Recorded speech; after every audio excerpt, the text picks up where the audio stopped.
On y va.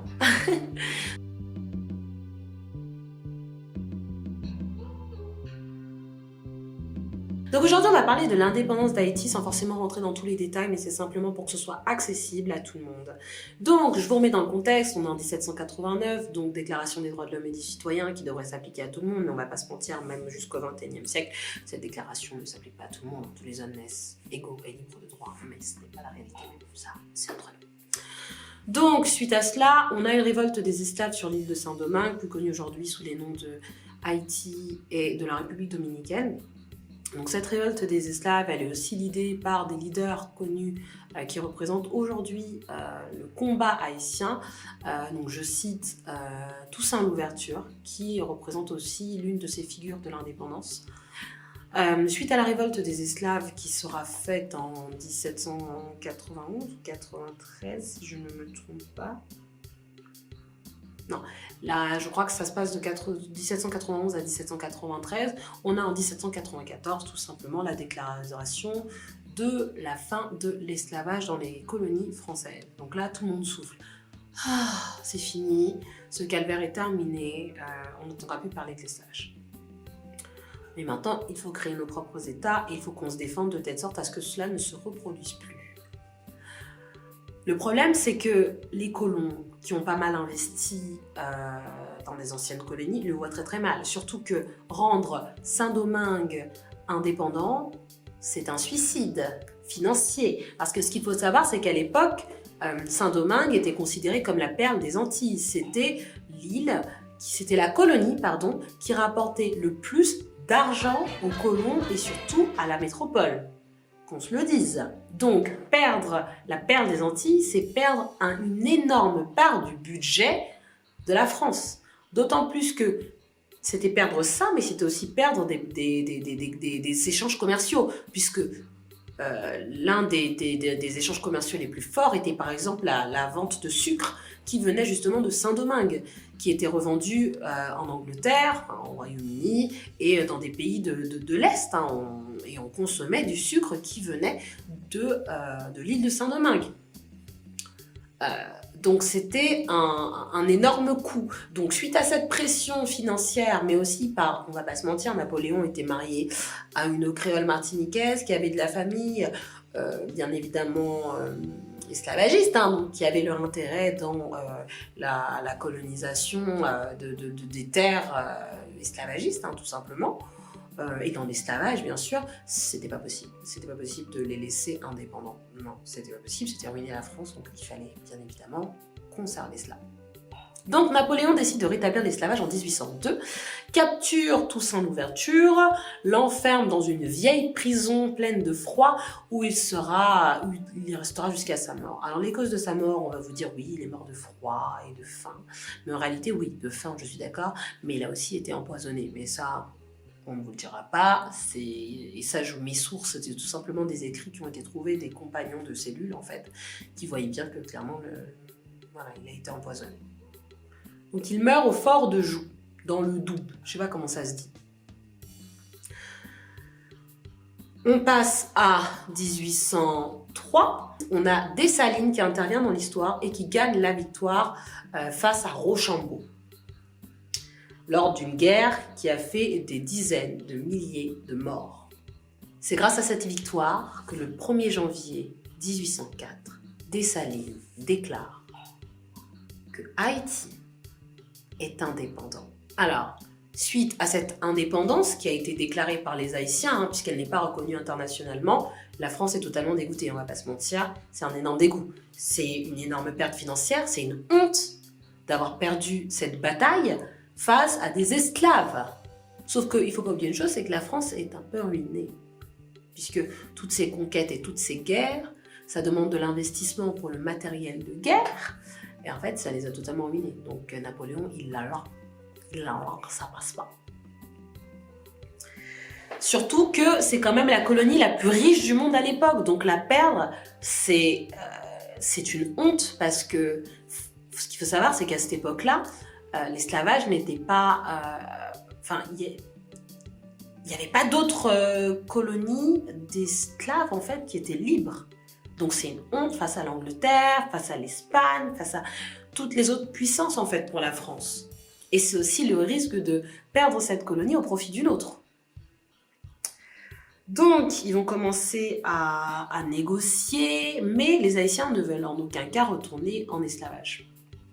On arrive à Charles X, qui maintenant gouverne la France, et qui en 1825 propose à Haïti de devenir, enfin Saint-Domingue, enfin Haïti, de devenir totalement indépendant, mais que ce soit reconnu à l'échelle internationale, puisque pour le moment c'est une proclamation brute, c'est-à-dire qu'il n'y a pas de reconnaissance officielle de l'État haïtien en fait. Donc ce qui se passe, c'est que à cette époque-là, les Haïtiens, je préfère dire les Haïtiens parce que je suis un peu perdue entre Saint-Domingue et Haïti à ce moment-là, puisqu'il y a aussi l'annexe, le fait qu'ils se soient annexés de 1822 à 1844 avec la République dominicaine, enfin, qu'ils aient assiégé, enfin, c'est assez particulier cette histoire, mais je ne veux pas en parler. Donc, on va dire Haïti, comme ça, c'est simple pour tout le monde. Donc, quand Haïti a eu son indépendance, ils ont commencé à commercialiser leurs propres ressources, qui étaient quand même assez prospères, avec les territoires qui étaient autour. Sauf que la France se ruine, et vous réussissez à gagner un peu plus d'argent. No way. Donc, ce qui se passe, c'est que le roi Charles X décide de proposer à Haïti d'avoir une réelle reconnaissance sur le plan international en contrepartie d'une dette, une indemnité de dédommagement des colons qui, du coup, perdent leur business. Donc, cette somme s'élève à 150 millions de francs or, ce qui représente des milliards d'euros. Cet argent qui a été versé à la Caisse des dépôts, qui a été créée en 1816. Faites rapidement un calcul.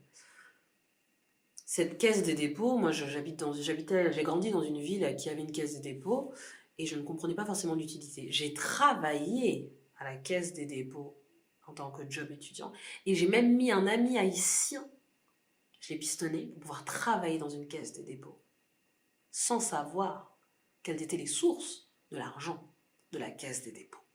Et sans vraiment comprendre l'utilité de la Caisse des dépôts. En fait, la Caisse des dépôts, en quelques mots, c'est une institution financière publique qui sert à financer ce que les banques privées ne voudront pas financer, puisque ça demande des investissements sur du long terme. Et donc voilà, je ne vais pas rentrer dans les détails, puisque c'est assez complexe, mais sachez que grâce à votre livret A, vous financez une partie des investissements de la Caisse des dépôts.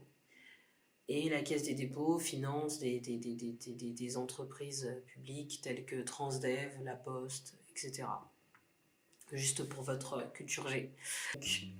C'était juste énormissime par rapport au budget haïtien de l'époque. Et concrètement, c'était ruiner le pays. C'était ruiner le pays.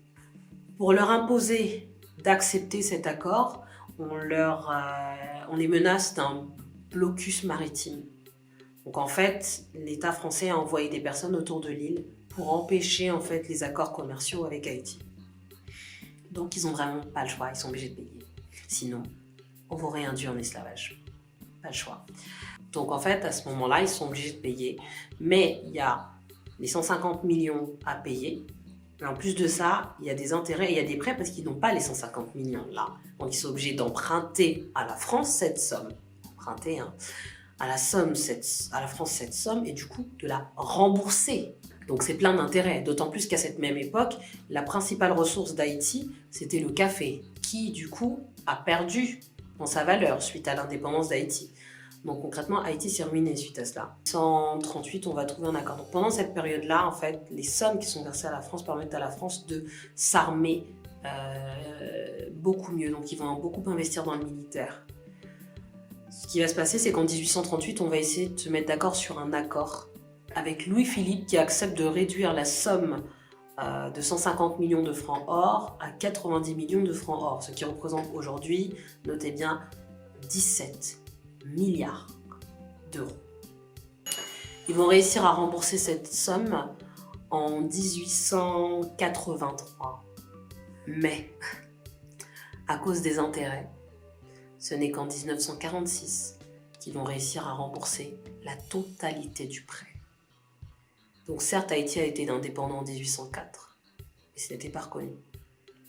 Et ils ont pu souffler qu'à partir de 1989. 1946.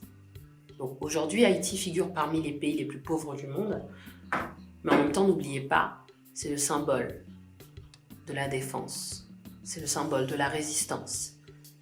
Parce que sans le combat des Haïtiens, personne n'aurait eu le cran de faire ce qu'ils ont fait. Et peut-être qu'aujourd'hui encore, on serait enchaînés. Alors, il y a quelques temps, une connaissance à moi se plaignait sur les réseaux sociaux en disant oui, je ne comprends pas, puisqu'il y a tellement de corruption à Haïti, mais suite à ce qui s'est passé, le séisme de 2010, il y a eu pas mal d'envois de dons, je ne comprends pas où sont ces dons. Moi, j'aimerais bien savoir quelle a été la somme totale des dons qui ont été faits et essayer de les comparer à la somme totale qu'Haïti a versée pour son indépendance. Puisqu'au final, enfin, pas forcément des dons qui ont été faits, parce qu'il y a des dons, je les trouve tellement saugrenus quand je vois que la RDC a versé de l'argent, alors que la RDC elle-même a des personnes, enfin, fait partie des pays les plus pauvres du monde, j'ai envie de rire. J'ai envie de prendre un café et rire. Parce que je sais pas comment on peut être naïf à ce point-là. Mais bon, c'est pas grave. Mais hormis cela, j'aimerais bien savoir combien la France a versé pour aider Haïti, alors qu'en vrai, c'est Haïti qui a aidé la France. Donc voilà, pour ce qu'il en est d'Haïti. Voilà tout ce que j'avais à dire. J'espère que cette petite partie de l'histoire vous a fait grandement plaisir. J'avais vraiment à cœur de faire cette petite vidéo, histoire de vous expliquer un petit peu comment s'est faite l'indépendance d'Haïti. Et je ne suis pas entrée dans les détails, je n'ai pas parlé de la soupe Jomo, je n'ai pas parlé de toutes les autres choses qui ont été mises en place. Je voulais vraiment que vous compreniez au moins la dette haïtienne. Et j'espère que ça vous a plu et qu'on se retrouvera pour une prochaine vidéo. N'oubliez pas, likez, partagez, abonnez-vous, enregistrez. Enfin, vous connaissez tout le topo. Et puis, à bientôt pour une nouvelle vidéo.